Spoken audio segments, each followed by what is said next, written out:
Yes. Why not everybody? Are we ready? Might vote for if we do that. Right, just copy and paste, that's all. All right.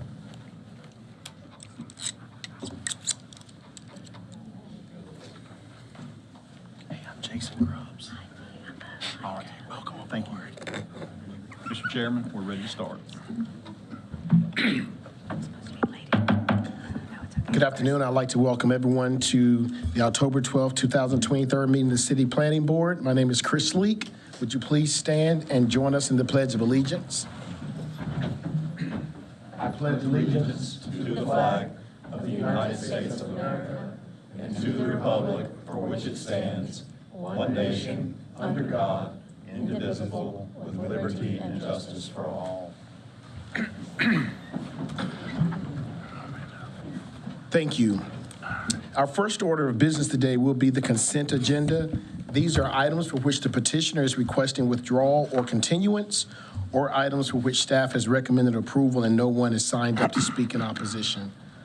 For public hearings today, each side will have a total of 12 minutes. There will be no rebuttal period. Once the public hearing is closed and the board goes into work session, no one is permitted to speak unless a planning board member asks them a question.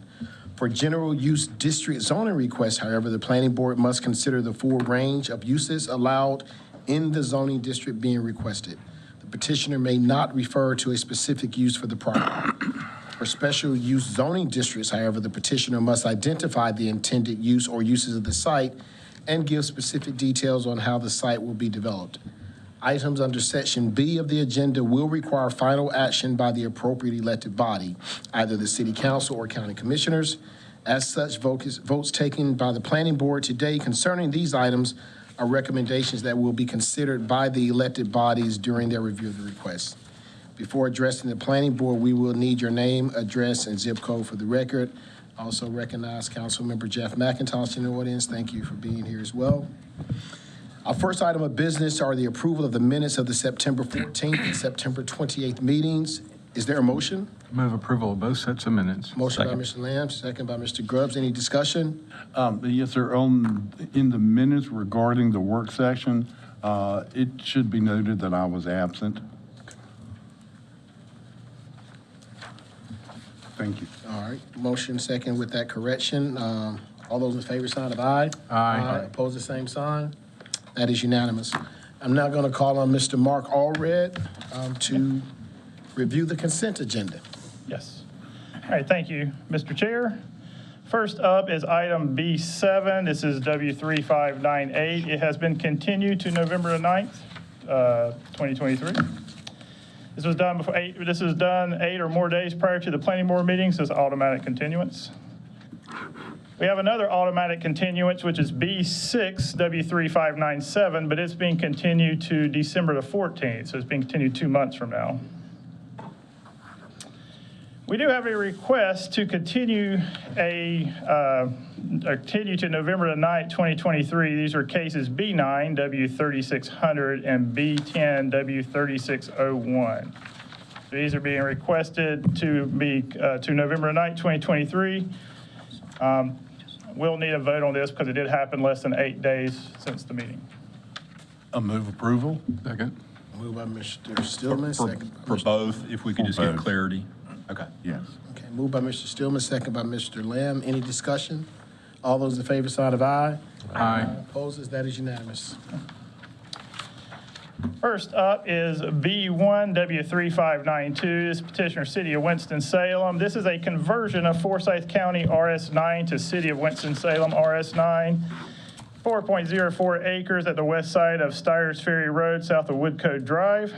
You can see from the location map that this is a single-family residential, basically all the way around, except for you do have some multifamily to the northeast. Area map shows that this is a wooded lot. The area plan shows this as low-density attached residential. The request is consistent with the recommendations of Legacy 2030 and the area plan, therefore staff recommends approval.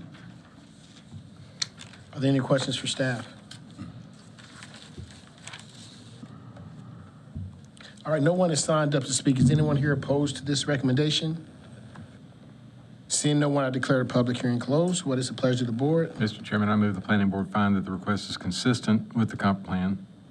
Motion by Mr. Lamb. Second. Second by Mr. Grubbs. Any discussion? All those in favor, sign of aye. Aye. Opposed, the same sign. That is unanimous. Mr. Chairman, I further move the planning board recommend approval of W 3592. Motion by Mr. Lamb, second by Mr. Grubbs. Any discussion? All those in favor, sign of aye. Aye. Opposes? That is unanimous. Next is case B2. This is W3593, the petitioner is City of Winston-Salem.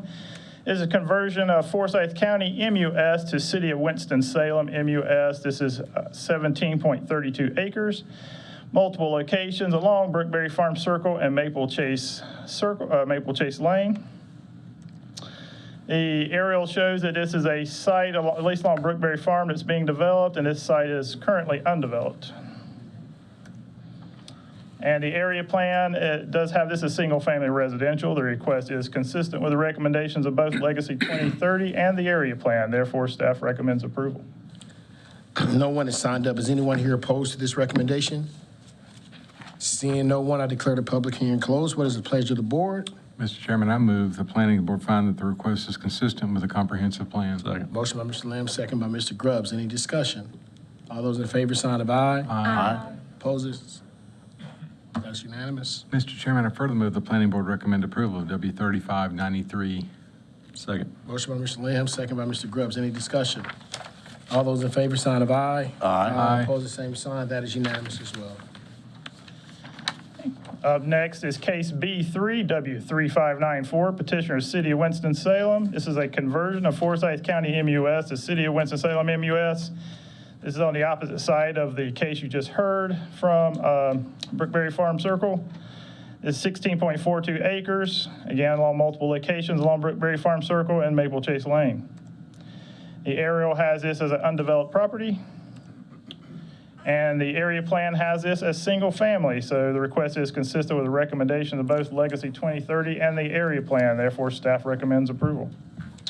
No one has signed up in opposition. Is anyone here opposed to this? Seeing no one, I declare public hearing closed. What is the pleasure of the board?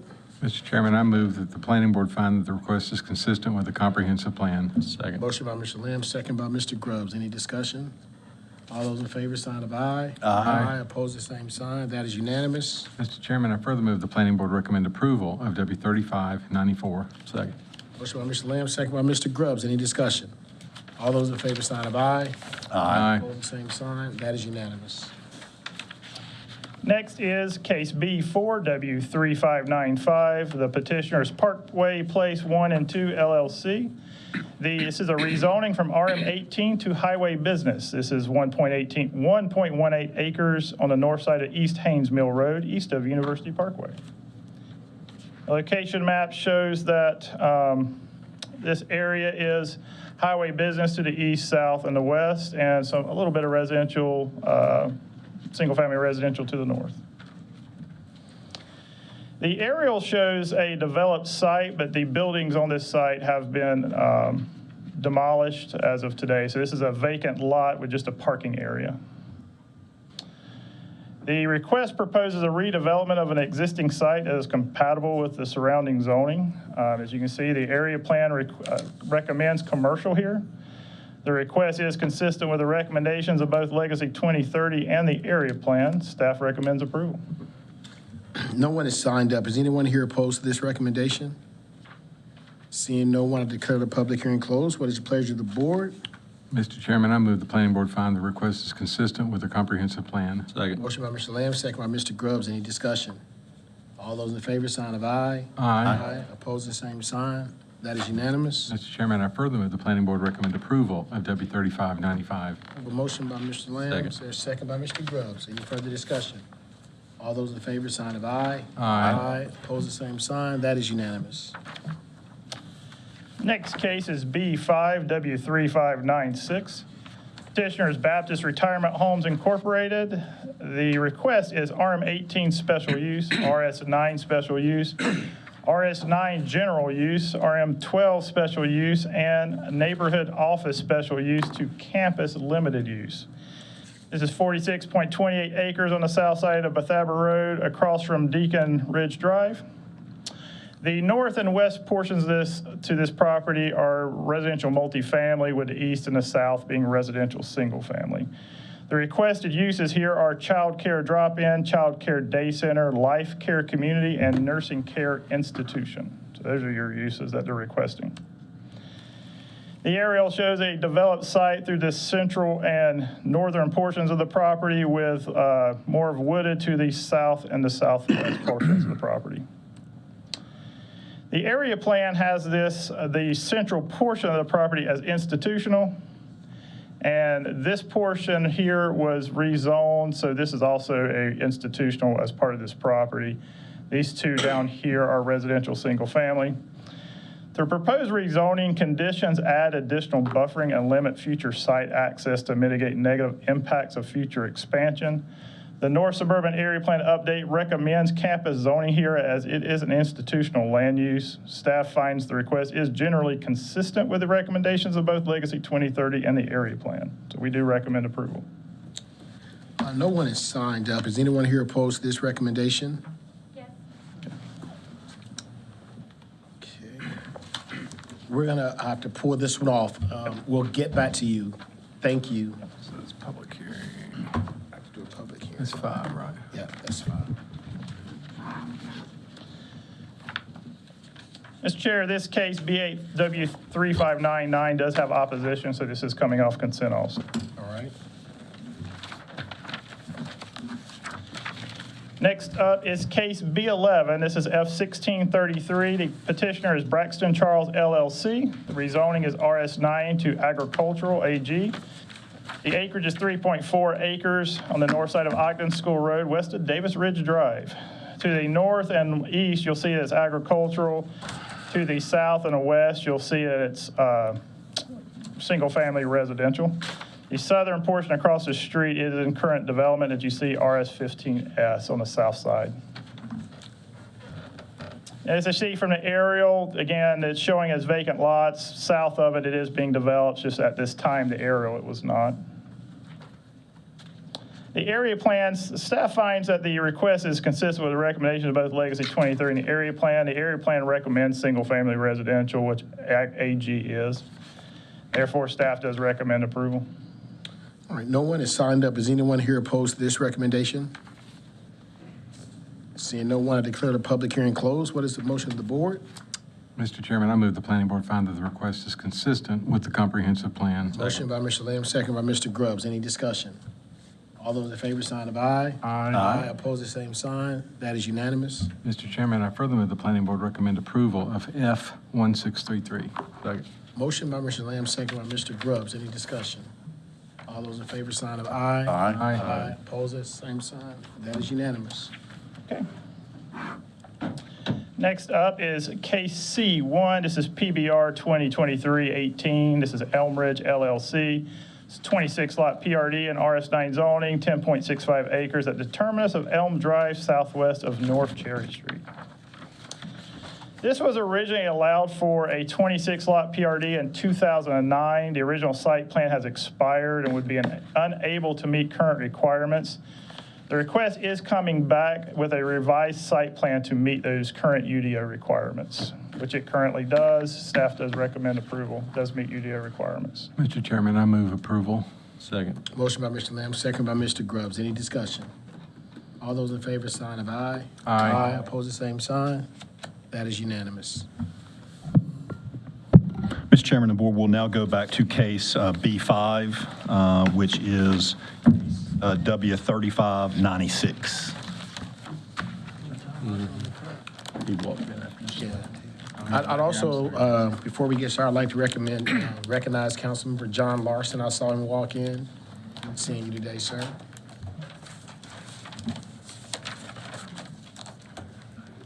All right, Mr. Chairman, members of the board, I'll just recap what Mark's already kind of outlined. So again, the petitioner is Baptist Retirement Homes Incorporated. This is a 46.31 acre site located on the south side of Bethabara Road, across from Deacon Ridge Drive. Oh, thank you, Mark. Petitioner is requesting a special use limited rezoning from RS9, RS9S, RM12S, RM18S, and NOS to campus limited use zoning. This is the Legacy Growth Management Map. It is located just in Growth Management Area 3, suburban neighborhoods. This is the location map. You can see the property is comprised, the bulk of it is the RM18S zoning that occurred in the 80s. This PRD, I believe, was also originally approved in the 80s, but that never came about. This triangle has general use RS9 zoning here. Then you have this NOS and RM12S that was rezoned in the early 2000s as a comprehensive plan of development for each of these sections. The northern part being offices and the southern part, I believe, being duplexes or twin homes. You can see on the northern and western sides, the property is generally bounded by other multifamily zoning. The RM18S, that is currently undeveloped property. And then to the east and to the south, that is all single-family zoning here. This is a plain residential development approved in the 80s. We'll note the petitioner, I believe, has owned the area for approximately 20 years. This is the 2022 aerial. You can see, as Mark mentioned, the northern portion of the site is largely developed. There's the NOS and RM12S properties there. I believe it contains one office structure there. The southern part, as far as I understand, was never actually developed for those twin homes. And then the PRD that was never developed. So that's the bulk of the southern portion of the property is largely wooded. And there are some intermittent streams going throughout the site. So it's looking south towards the entrance of the subject property across Bethesda Road. So kind of looking across the street there from the apartment complex entrance. You can see that intersection is signalized. And this is looking north back at kind of that same perspective into the apartment complex there. This is looking east along Bethesda Road. The side entrance there is to the right, and it is a gated entrance, just to remind you. And this is looking west along Bethesda Road. Side is to the left. This is on the other end of the property at the southern end. So this is the northern terminus of Fred's Road. Subject site is adjacent to the end of this road, so that's where that triangle piece of RS9 zone property is. And this is looking the other direction, south along Fred's Road. Side is to the rear of this viewpoint. See, it's a ribbon paved street. So as Mark mentioned, the area plan does recognize the existing institutional land use here. It did not catch the zoning, the existing NOS and RM12S zoning here, but that rezoning kind of preempts what the area plan recommendation for this piece, and still recognizes the existing single-family zoning on the southern end.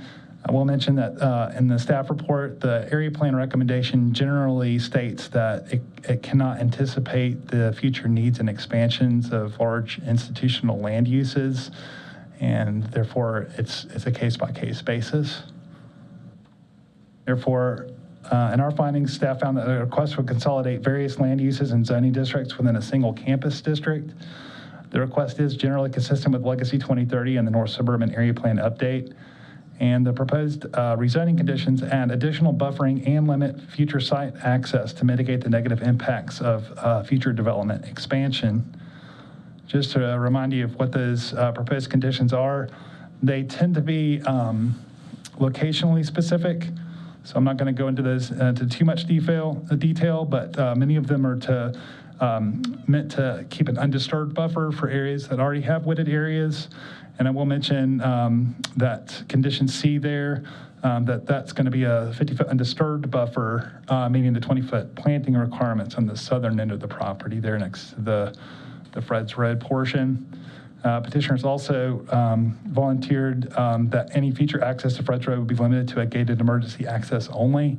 Staff found that still continues to meet the connectivity requirements. And moving forward, the sign is conditioned from the original rezoning, the limitation on signage. So with that, staff does recommend approval of this rezoning request, and I'd be more than happy to answer any questions. Any questions for staff? How do we manage construction traffic before the installation of the gate to control access? That's a great question. We don't have any particular conditions related to construction access points. Yeah. If that's something that you wanted to propose, we could potentially We generally don't, but, for the most part, I would imagine that it would take place from inside the development.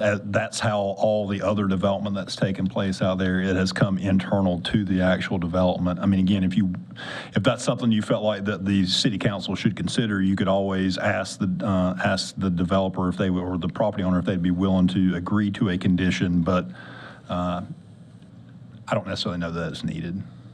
Thank you. Any additional questions for Mr. Wilson? All right, thank you. So we will have a public hearing on this. Again, each side would have 12 minutes. We have this proponent, Luke Dickey. If you would come and please state your name, address, and zip code for the record.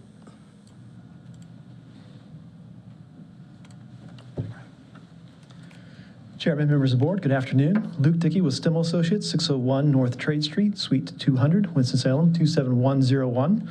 Kind of as a little anecdote here before we get started on our presentation is I believe this Brook Ridge was the founding of Stimmel Associates, one of the first projects that we had started on. That was about 36 years ago, believe it or not. So thank you for the opportunity to get before you here this evening.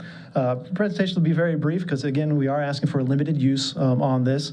Brian had already kind of given a great kind of overview of where the site is located, so this is another just example here. Again, the existing zoning is, just want to remind you, is we got 5 different zonings across this campus.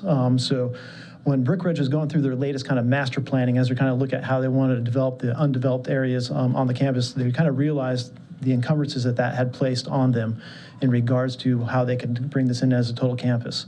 Also, in other areas that are zoned RM18S, if they wanted to replace some of those cottages with some other type of unit, we'd have to come all the way back in for staff change plans, and it got really convoluted. So as we're trying to figure out how to go through this master planning process is, really talking with staff, we determined that coming in with a campus limited would be a real good way to consolidate this campus and make it a much easier process for them to work on their campus in the future. So they are going through their kind of master planning phase, and we shared kind of that with the neighbors in our neighborhood meeting. It's like a 10 to 15-year program, but understand that that's outside of your purview today in regards to a limited use campus request. So as part of that, this was just kind of what we presented to the neighborhood. Again, we're going for a campus limited. We're limiting those uses to the life care community, nursing care institution, child daycare center, and child care drop-in. So those are the type of uses that really kind of already exist on the campus today, other than the child daycare. They have an opportunity to add child daycare on the site for not only for their own, employees, but also for the community. And daycare is a big use that they recognize. And it's also part of their programming that they want to add that use because it's, intergenerational, so that they can have people that live in the community actually help out with the daycare and get in with the children with that as well. So they thought that was important. That's why we're asking for that use. This just kind of highlights the areas that are currently kind of available for development. And blue was kind of the idea where that child daycare, new administrative office would go, and then some more residential uses then would go into the backside of the campus. Again, Brian already kind of talked about those access locations, so we're going to keep the existing entrance on Bethabara Road, so that would be the entrance that is currently gated. And then we heard concerns, of course, prior to what's going on Fred's Road and the neighborhoods to the south there. That's why I've offered out the guarantee of a condition saying that would be a gated access only on the Fred's Road for emergency purposes. We come about that because we have one main entrance right now out onto Bethabara, so if something was to happen and that entrance gets blocked, there's no way to get back in and out right now of Brook Ridge. So that is the only access point that they currently have. We did send out 295 letters to neighbors within 500 feet of the site and beyond. And we had 9 neighbors reach out to us in regards to that, with 7 attending our online meeting. Most of the neighbors that were concerned are directly behind the site of Idlewild Drive and Idlewild Heath Court in that area there, so they're directly adjacent to this. Kind of was discussed in that meeting, was kind of given overall, but we also agreed, as you can see from the added buffer conditions. So what we're doing is we're technically keeping the same conditions for buffers that were originally approved for the other zonings and just carrying those forward. So that's what the conditions are on this request for limited use. So overall, again, we're looking at a simplification of the zoning for the overall campus into a single zoning district. The uses are limited to already approved uses on the overall campus, with the addition, of course, adding the child daycare type use. The added buffer conditions keep those protections that were established per previous approved zonings. And then we've added that condition for that gated emergency access to Fred's Road. I'd be happy to answer any questions that you may have. Are there any questions for Mr. Dickey?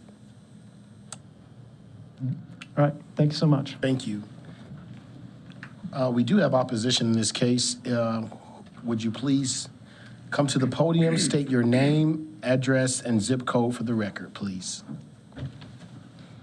Yes, my name is Suzanne Ferguson. I'm at 1101 Cypress Circle, 27106.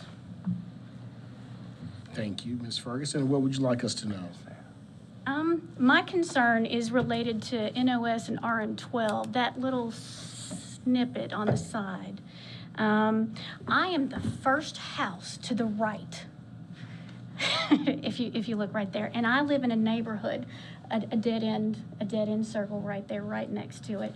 And so my concern is not with their expansion. I think that's a great thing. My concern is with what they plan on doing with the daycare.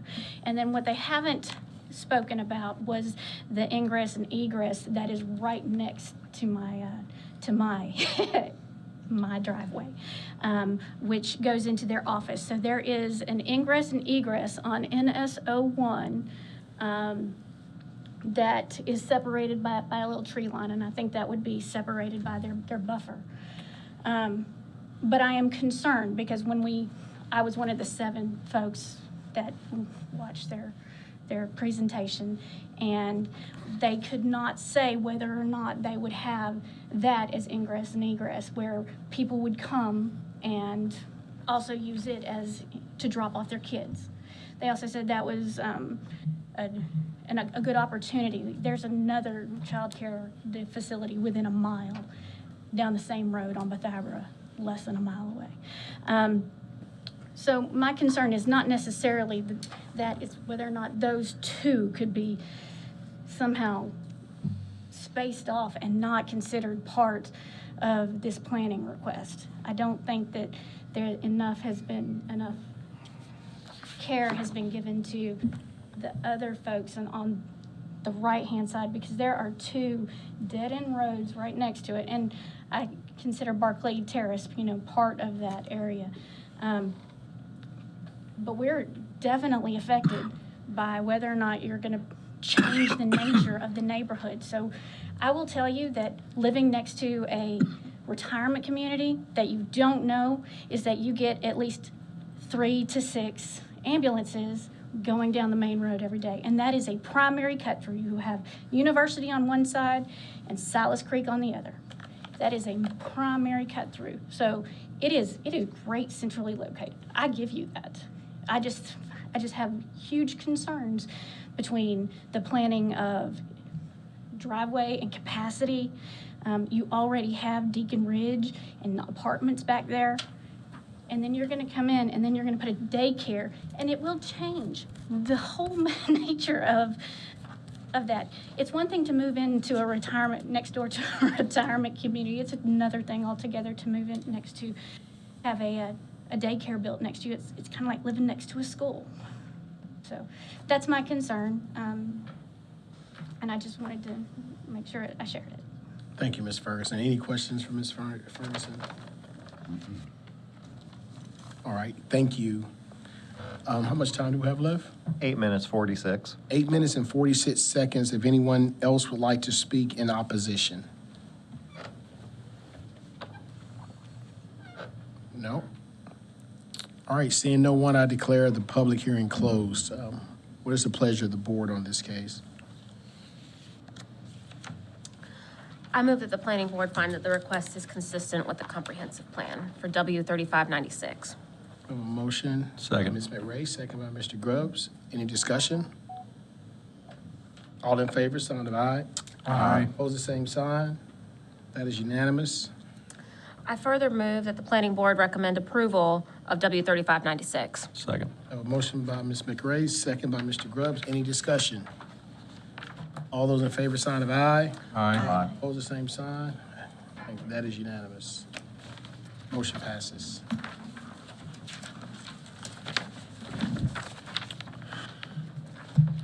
Mr. Chairman, Board, the next case that we'll hear is case W3599, and we'll hear from Nick Smith on that.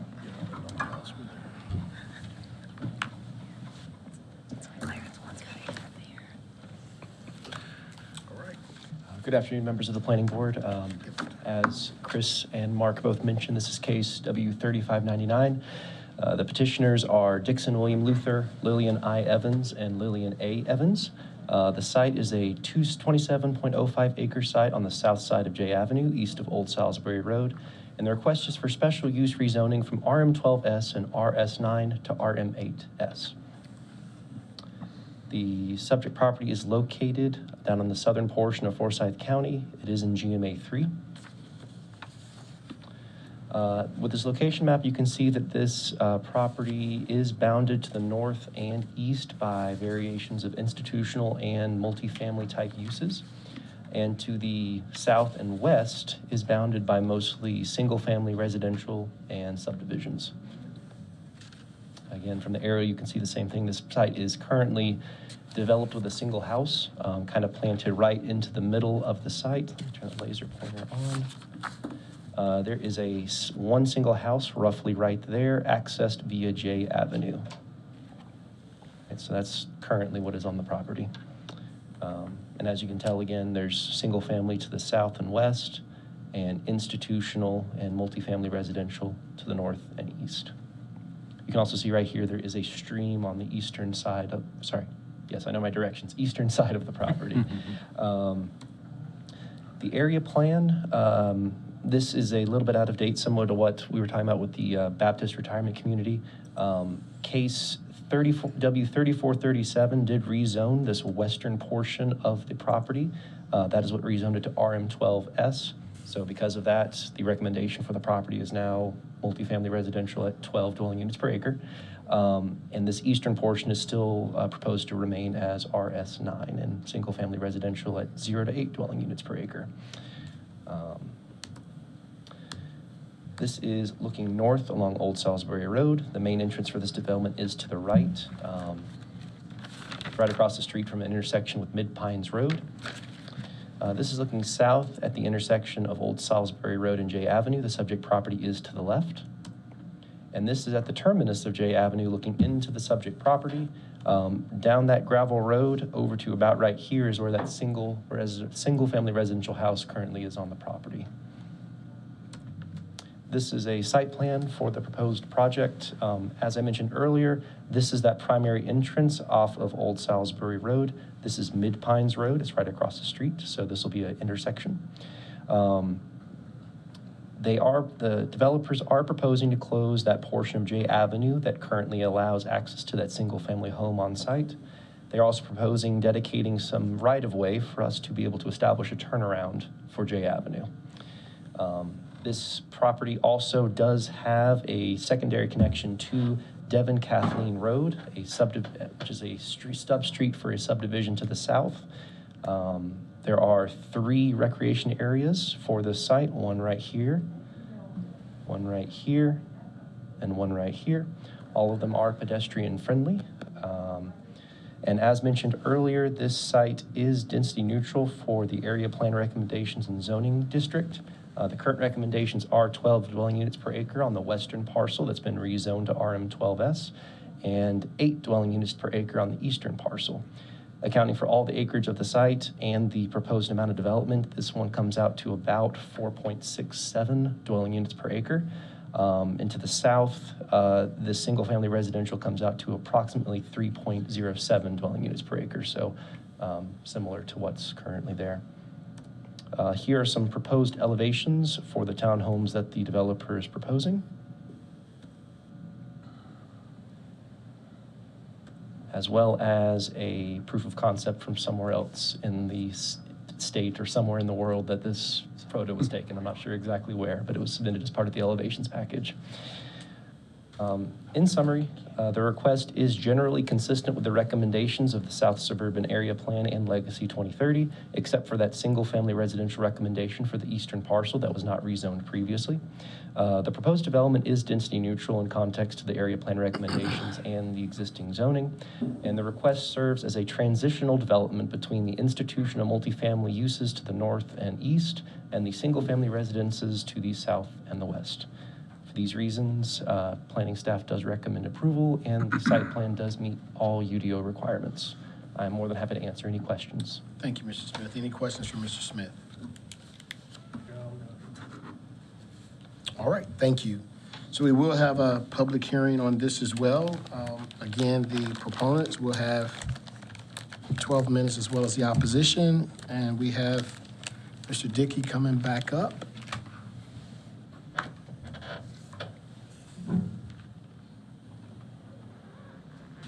Try to get it for you. 1 second, Luke. There we go. There you go. Chairman, members of the board, good afternoon again. Luke Dickey with Stimmel Associates, 601 North Trade Street, Suite 200, Winston-Salem, 27101. We're here representing Pulte Homes, who's looking at this site here for a townhome development. And we also have representatives from Pulte here. If you have any questions for them, they didn't sign up, but if I have time remaining after my presentation, if they want to say anything, I'll open that opportunity for them. Real quickly, here is a kind of a site plan. Just kind of we're showing the site and its location. Again, as Nick had mentioned, the front portion of this is zoned RM12S, and you can see which portion that is designated, and the rear portion is RS9. This is a map of the existing zoning for that front portion, the RM12S. Again, that was a 3-story building. It was kind of meant as a senior living kind of facility with 84 total units. So I just want to kind of point that out. Our portion where we're showing the connection is the same location out onto Old Salisbury Road as well. The remaining portion on the backside is RS9, so that's roughly 17.9 acres. If you look at RS9 zoning at a 9,000 square foot lot, technically we could fit by right 86 lots on that site. So we've got 84 units permitted up front, 86 lots for the RS9. So the total units would be 170 at an average density of 6.38 units per acre based on existing zoning today. The site plan, as Nick kind of overwent, is 125 townhomes. The overall density for this is 4.62 units per acre. But we're coming in requesting RM8 for the simple fact that RM5 restricts the amount of units you can put together for a townhouse to 4, I do believe. And so what we're asking for is units that have more than 4 stacked together in some areas. So therefore, we have to request the RM8 zoning designation. However, we are technically under RM5 zoning. So as Nick had kind of pointed out, is that kind of neutral to RS9 zoning of equating 4.62 units per acre, and RS9 would permit up to 4.84 units per acre. So the density-wise, we're pretty equivalent to that. Our primary access is off of Old Salisbury Road, and then we've got the secondary access that ties back to Devon Kathleen Lane there where the stub road to the south is. In our discussions that we've had with kind of neighbors and we've been looking at this site, one of the questions is why we couldn't connect to J Avenue to the north in that location. When we started grading out and how this site slopes down from J Avenue down to the south to get a balanced grade, we actually end up being about 20 feet below J Avenue. So there's really no physical connection that we can really make in there to get a site that would work out from that. But we did analyze that multiple ways to kind of see if there's a way we can make that connection to J Avenue. However, per UDO requirements, we would still have to make our connection down to Devon Kathleen because that was a stub connection coming in there. So as we tried to work out solutions for this site, we just felt that best that for how the site was laying out and the fact that we do have to make that connection, trying to make that connection work to J Avenue just wasn't going to be feasible at this time. So again, it's 125 units. We've got the common recreation area spread throughout the site as well as parking areas for visitors as well through there. And we also have a trail that's proposed to go around the stormwater pond to its access to provide extra more common rec areas there as well, but that doesn't count towards our overall requirements that we're showing. We do have the stream there on the eastern side of the site, and so that's being protected, and there's also a large water main that comes through there. And so you can see that we're maintaining the trees then on that eastern portion of the site and avoiding grading within those areas. Of course, buffers will be required between this and the single family to the south. So that's a 15-foot minimum type 2 buffer yard for that separation. We did have some concerns, mentioned from a neighbor across on J Avenue for the development, and just, not want to see any improvements done in there. What we'd worked out with the city is, again, we're just dedicating right of way up there if the city decides that they want to put in a turnaround with the closure of that right of way from that standpoint. So that would be for a garbage truck or a fire truck at this point. But we're not proposing any improvements to J Avenue or proposing to make that turnaround there. It's just the dedication of that right of way. So you can see there also there's going to be a fairly substantial, for the site plan, vegetative buffer between there as we tie up into the grade there with trees remaining in that location. One of the kind of comments that we had for our meeting with the neighbors, specifically to the south there in the Turtle Creek residential neighborhood, was the concern about that connection to Devon Kathleen Lane was going to introduce a lot of cut-through traffic through their neighborhood to get out to Old Salisbury Road. So this exhibit just kind of roughly shows going from the nearest unit to the Turtle Creek subdivision. It's 1,260 linear feet to get out to the main entrance of this development. It requires one left turn after you back out of their drive. It's a no stop conditions along that entire route. Then you can turn right or left on Old Salisbury Road and then the intersection we have with Mid Pines is very small. There's no major subdivision entrance across the way, so there's less congestion in that area. So then we looked at the route that it would take to go back out to the Turtle Creek neighborhood. It's 1,760 linear feet to get to their entrance, which is 40% longer. There's a stop condition and a right turn lane at Tortoise Lane. There's then a left turn at the Megan Elizabeth Lane, and then you can turn left or right on Old Salisbury. But then you're also across from a major subdivision entrance into Woodstone Drive, so it'll have more congestion there.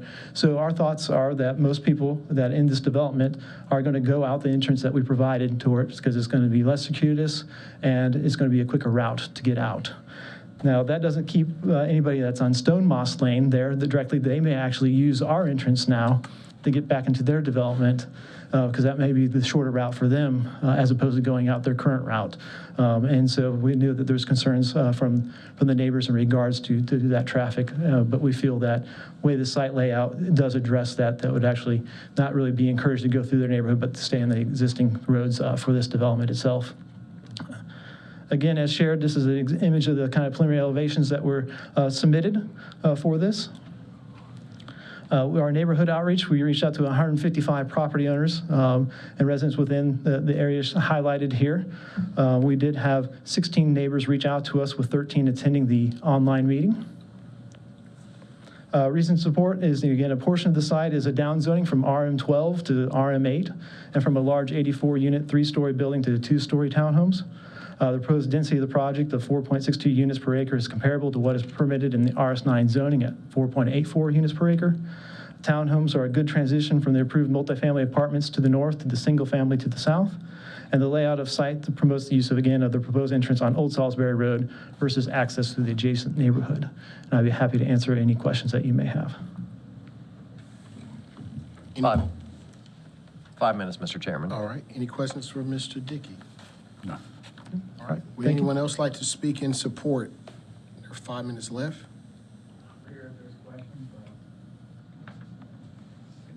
All right. Thank you for coming. All right. We will now turn to the opposition. It looks like we have James Wheeler. If you would step to the podium, state your name, address, and zip code for the record, please, Mr. Wheeler. Does he need a hand?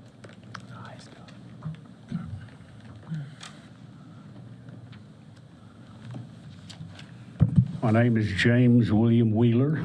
I live at 2491 J Avenue, Winston-Salem, North Carolina, zip 27127, with my wife of 54 years. It's Beverly Ann Snyder Wheeler. We built this home in 1978, and we were in the county. Well, since that time, we have been annexed into the city. And also, we have had land forcibly taken away from us on the backside of our property, which is currently Stafford Road, Stafford Boulevard, whatever that latter is. And now I see a proposal on this plan to put a area across, almost directly across from our driveway, off of J Avenue to the opposite side of the Wheeler home. This bothers me greatly. We have had numerous problems with people parking on this road and turning around in the middle of our yard, not just the driveway. And this would add a lot of additional chaos in front of our home. We didn't build there with any idea that something this will transpire in the near future. And so I'm opposed to that recommended red area right there, which I was told that that was an area for a turnaround for the fire department of Winston-Salem. Well, it's funny, we've lived back there all this time. The Evanses lived down there at the end of the roads. And fire department didn't want to do a damn thing for us, excuse my language, but that's a fact. And I personally, and my wife, doesn't want that turnaround in front of our house. Move it to where the rest home is, to where their garbage dump stays and all, right beside our fence. If you get the feeling that I'm pretty angry about that part of it, that feeling is very true. I think that my family has been abused enough by the city of Winston-Salem. Y'all have provided us nothing.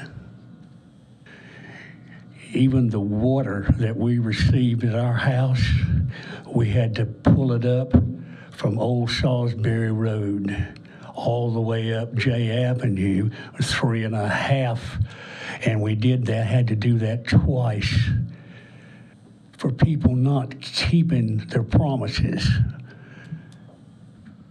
Yes, that's cost us quite a bit of money. And I don't mind progress. My wife doesn't mind progress.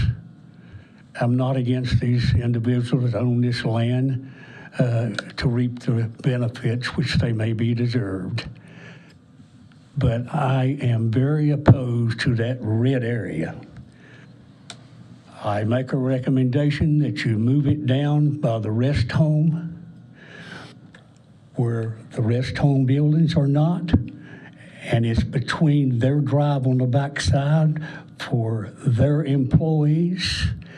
And I've got a chain link fence in there between their property and ours, and even gave them the benefit of 36 inches on my side.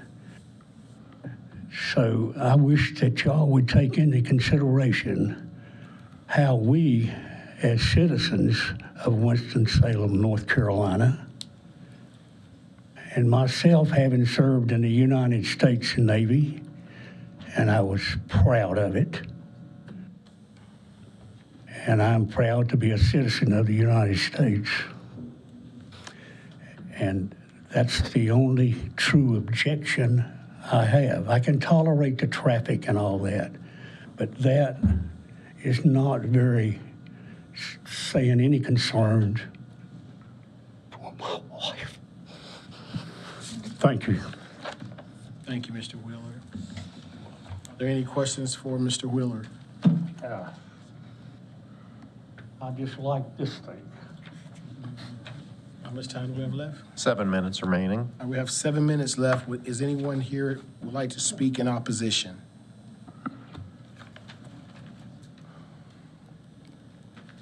All right. Seeing no one, I declare the public hearing closed. Any discussion? What is the motion of the board? Can the turnaround be moved to the northwest corner of the parcel? Mr. Chairman, and Planning Board, that's what I was going to say. I mean, in looking at J Avenue, the only other property owner, and of course, all this is contingent upon J Avenue, the portion of J Avenue being closed and going through the proper procedure anyway, which will have to have a separate public hearing beyond the rezoning case. But the only other property owner along J Avenue, if this project gets approved, are the Wheelers, and then the Parr Development has a parcel that has access on this, but they also have access on Stafford Village Boulevard. So Is the Chris Parr parcel access? parcel 8. Okay. If you see the label, that's, and it has access back out to Stafford Village Boulevard. Okay. I believe, again, keep in mind that the turnaround that's shown on this piece of property is just a right-of-way dedication. It doesn't say it's going to be constructed. But given the fact that there are only 2 property owners, and I think there's probably a way that this could work where the turnaround is moved further to the west, back towards the back towards the retirement home, the nursing home, and it stops short of the Wheelers' property, and then they be given basically they would get part of this abandoned right of way, and then they would have an access easement that got them to their property, and that way the turnaround stops short of their property. It's not in front of their property, but all of that I think would have to be worked out. I don't think we're going to have that worked out here today, but I certainly think that is an option that could be done. Again, There's no obvious. we would just have to perhaps look at this and revise the plan. And again, I don't know. I mean, I don't know how how Stemmel and the developers feel about that. But again, I think there's certainly an option to move it to the west, and I think we could. If they were agreeable to that, I think we could work on that between now and the time it went to city council, if that's something that the planning board is interested in. I just want to make sure Mr. Wheeler's property is parcel 7. Correct. Mr. Wheeler's parcel is property 7, and then the Chris Parr property, Parr Development, I think is actually what it's listed as, Parr Properties LLC. That's parcel 8. There are no other parcels on J Avenue besides the subject property, so they're looking to already close that portion. They would just move their closure back further to the west and then look to do a cul-de-sac or a turnaround. And again, it's a right-of-way dedication, but look to do that back to the west between, at the subject property and that back courtyard area for the nursing home. I think there would be room to do that, which then would take that out of the Wheelers' realm altogether. Okay. Can we ask the developer if that's a super tough topographical barrier there to overcome?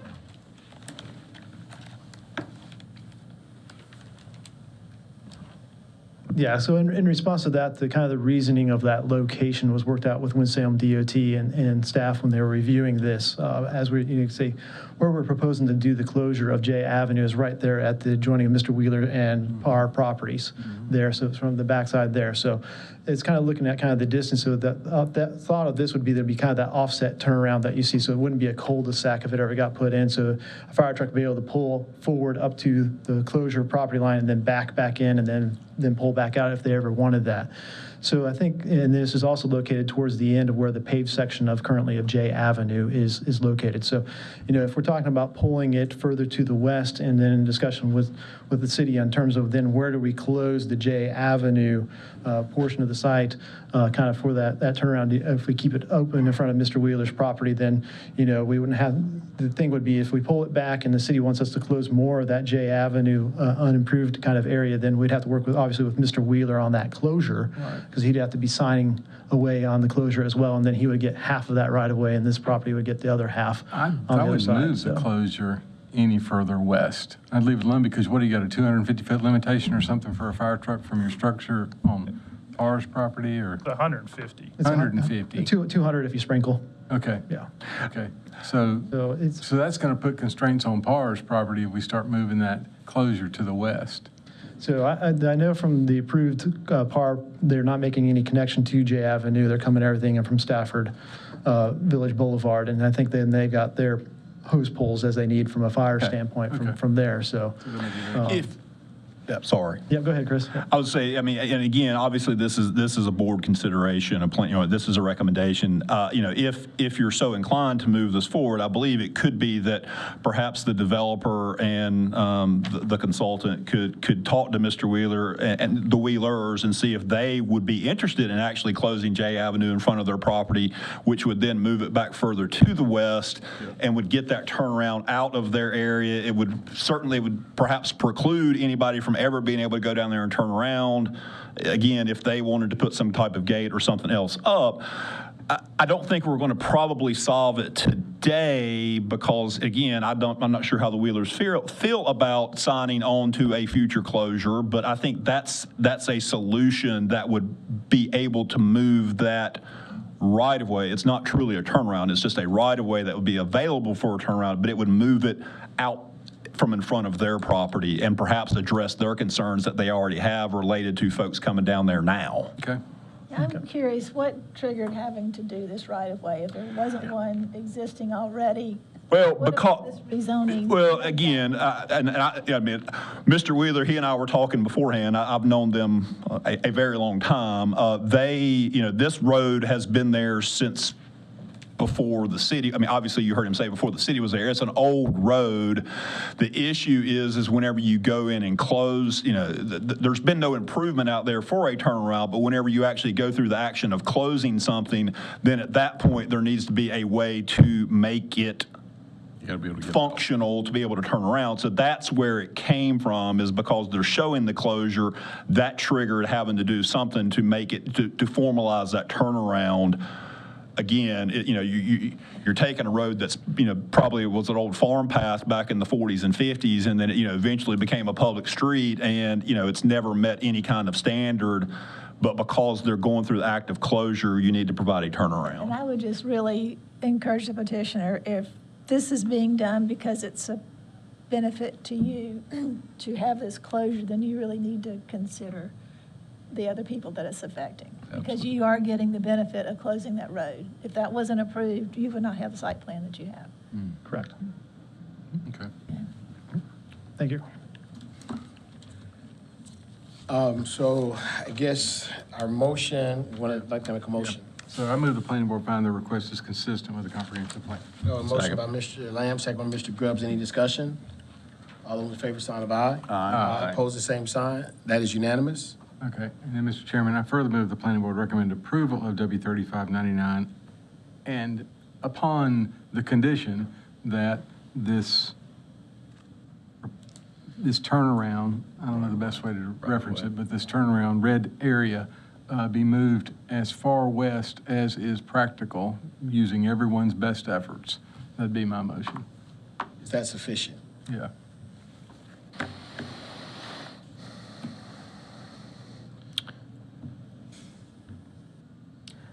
I think so. I mean, perhaps with the added caveat that we work collectively, when I say we, the staff work collectively with the property owner impacted and the site plan preparer between now and city council to see if we can iron that out. Okay, yep. I'm in my motion to incorporate that terminology. So motion. Second. By Mr. Lamb, second by Mr. Grubbs. Any discussion? All right, all those in favor, sign of aye. Aye. Same sign. That is unanimous.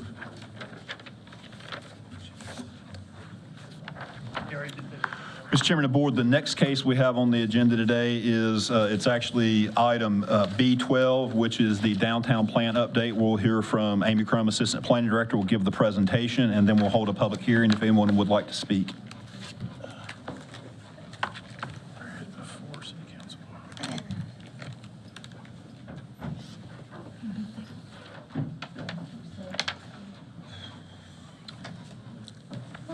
Good afternoon, planning board members.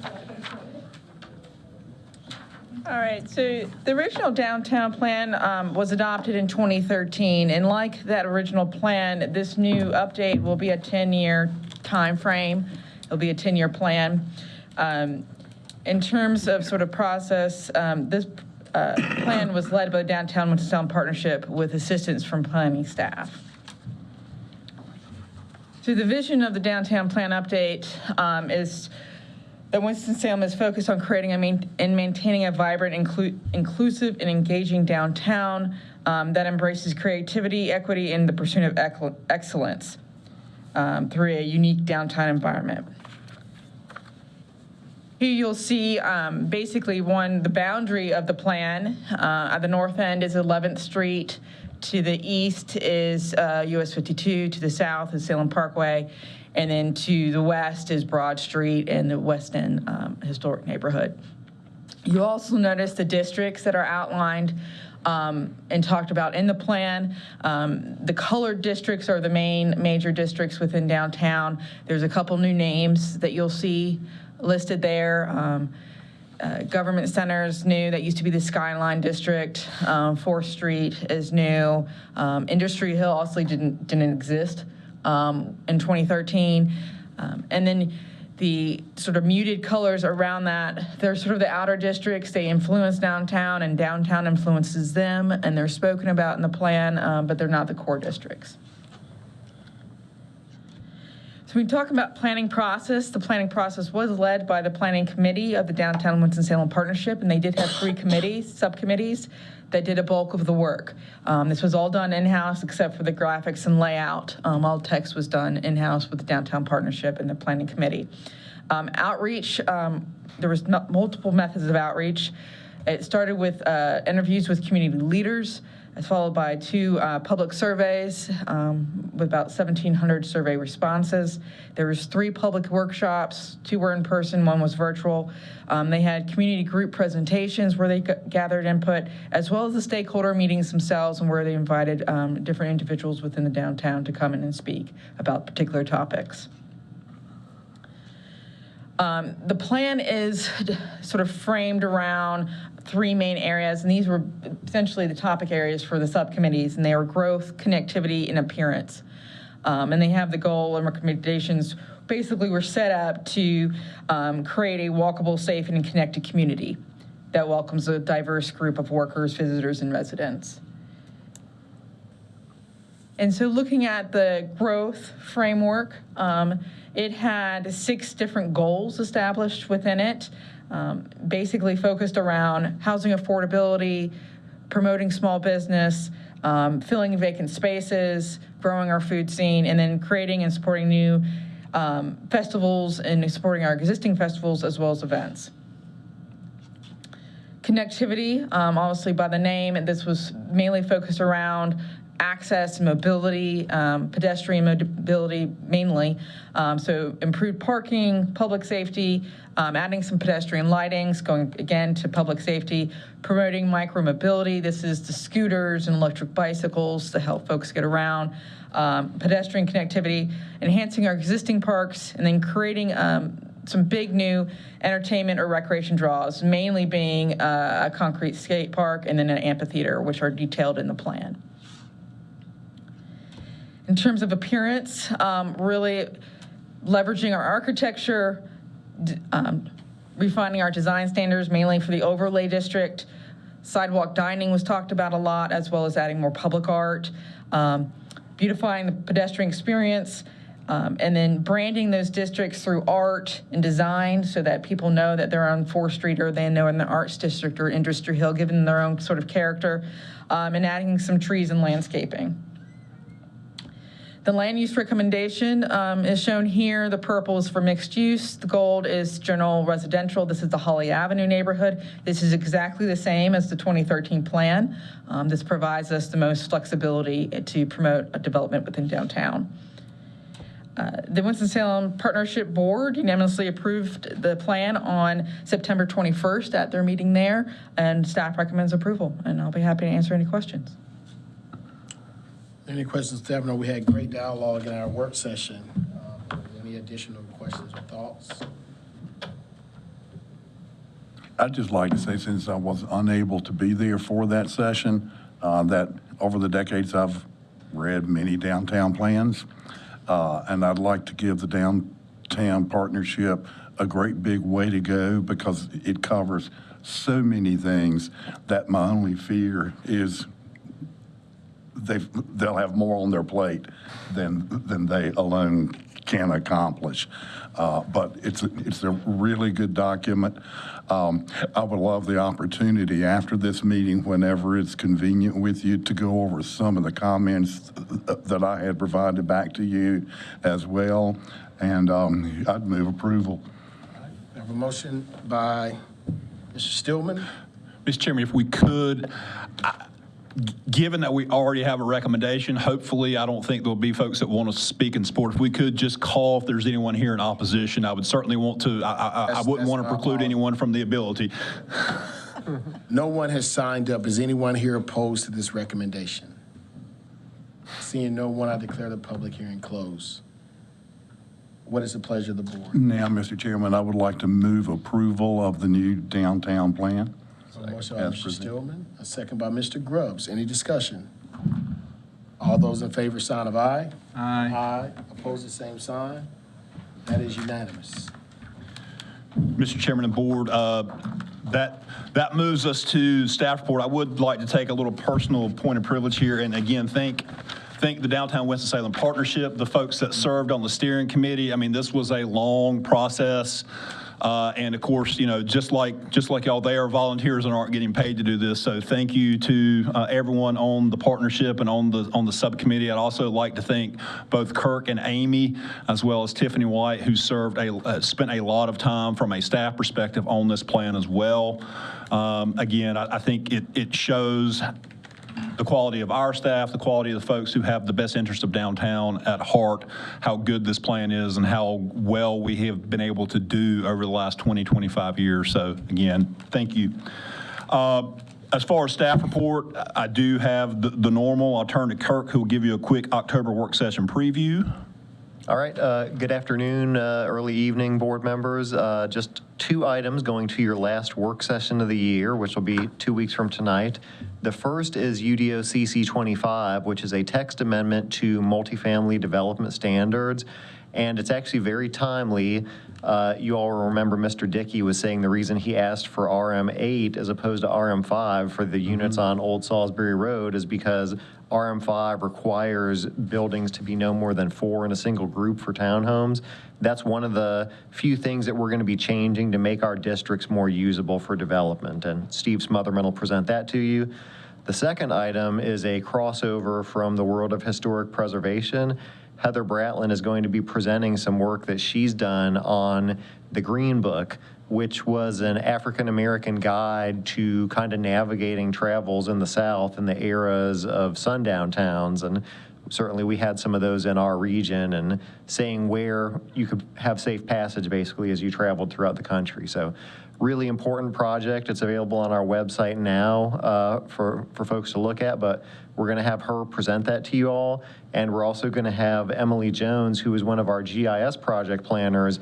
She did a lot of the digitalization, I'll say, of this project, and it looks really stupendous in terms of how this information is presented. So we look forward to sharing that with you. And just to double down on that, we've gotten a lot of positive press coverage on that. WFTD has done some things, I believe Fox 8. And again, it's a very exciting project, something I hope that we can replicate more in the future, but it is time intensive, so I will stress that. It's a lot of work. With that, I'll turn it over to Brian, who will give you the new zoning case preview for November. So, Mr. Chairman, members, it'll be 10 total items. We got 2 new rezoning requests, and then we have the 3 continuances from today. The text amendment Kirk was mentioning, smattering of 3 planning board reviews and 1 preliminary subdivision that's actually just a redesign of one that you've already seen. So there'll be one of the planning board reviews and the rezonings are kind of tied together. We'll take a look at that next month. Mr. Chairman of the Board, the only other thing I did have some introductions, but one person was out sick and the other person is not here, so I'm not going to introduce either of them since they're not here. The only other thing I will mention is Forward 2045. Keep in mind that we do have some meetings next week. We have a meeting on Tuesday, Wednesday, and Thursday of next week. The 17th is at the Enterprise Center. On Wednesday, the 18th, we're at the Alice Watts Total Community Center up in Tobacconville, and then on the 18th, we're at the Walkertown Library. So again, Just want to keep that fresh in everyone's mind. We have gotten some things pushed out on social media now. We've had some good coverage. Otherwise, through our press release, there was an article in the Journal. So again, I think we're getting it out there, and we've had a strong response in surveys over the last couple of weeks. I believe we're up to close to 2,400 responses at this point. So, and that's all I had. All right. Is there anything else for the good of the order? Have our motion to adjourn. Is there a second? Thank you, everyone. Well, I tell you what, next month's gonna be long. Next month, I may not be here.